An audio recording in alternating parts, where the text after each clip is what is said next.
renforcement des chaînes de valeur, la mobilisation des partenariats publics-privés ou encore l'inclusion de l'ensemble des agents économiques à la production des richesses sont autant de facteurs indispensables à l'industrialisation voulue par les États membres de l'Union africaine. Le sommet qui s'est ouvert ce vendredi vient entériner une semaine dédiée à la réflexion mais aussi aux actions en faveur d'une révolution industrielle désormais cruciale pour l'Afrique. La part de l'Afrique dans le commerce mondial ne vaut pas 4%. Le commerce entre pays africains représente 17% de leur commerce global.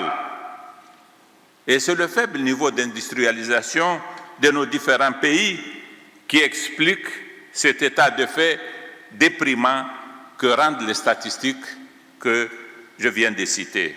Renouveler les engagements en faveur d'une industrialisation et d'une diversification économique inclusives et durables. Au-delà du thème, il s'est justement agi pour les chefs d'État réunis à Niamey d'échanger sur les voies et moyens d'une transformation structurelle du continent.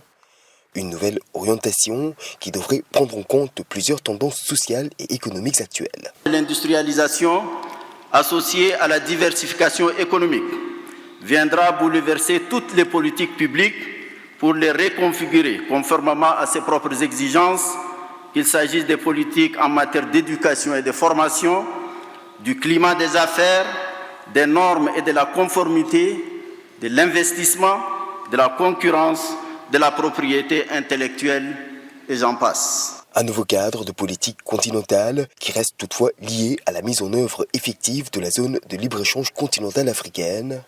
Ratifiée par 44 États, elle représente la promesse d'un marché intra-africain à même de renforcer la dynamique d'industrialisation et de diversification économique de l'Afrique.